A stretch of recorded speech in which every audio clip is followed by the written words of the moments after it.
నాకే ఇట్లా ఛాన్స్ వస్తే తప్పకుండా నేను ఎప్పుడైనా ఎడ్యుకేషన్ మినిస్టర్ అయితే మాత్రం ఈ కార్పొరేట్ స్కూళ్ళన్నీ కూడా బంద్ చేసేది ఖాయం.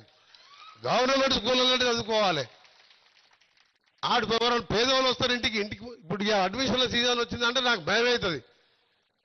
పోయొచ్చిన సార్ నారాయణకు ఈ బ్రాంచ్కు చైతన్యకు ఎంతన్నా రానంటే 3 లక్షలు అన్నాడు.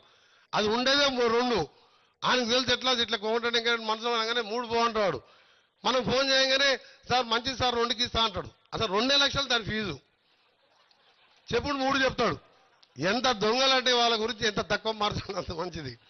నాకు కోపం వస్తుంది. విద్యను అమ్ముకోండి. విద్య వ్యాపారం కాదు. విద్య అనేది నాన్ ప్రాఫిటబుల్. అది యాక్ట్ చట్టం ఉన్నది 25% పేదోళ్ళకి సీట్లు ఇవ్వాలని. ఆ చట్టాలకు తూట్లు పడిచి ఈ దొంగలు ఇవాళ కార్పొరేట్ పేదవాళ్ళను దోసుకుంటున్నారు. నల్గొండ పట్టణం కలెక్టర్ గారు ఆఫీసర్ల సహకారంతో తప్పకుండా మీరు 3 సంవత్సరాలు కాదు ఈ 2 సంవత్సరాలే చూడండి. కార్పొరేషన్ ద్వారా నిధులు తెచ్చి ప్రతి పేదవాడికి ఇల్లు కట్టించే కార్యక్రమంతో పాటు ప్రతి డ్రైనేజ్ వ్యవస్థతో పాటు పూర్తి తెలంగాణలో 12,000 కోట్లు ఒకటేసారి ఇవాళ ఫిబ్రవరి 7వ తారీఖు హైబ్రిడ్ యాన్యుటీ మోడల్ కింద టెండర్లు పిలుచుకున్న నా డిపార్ట్మెంట్లో 12,000 కోట్లు ఆర్బీఐ గ్యారంటీతోని.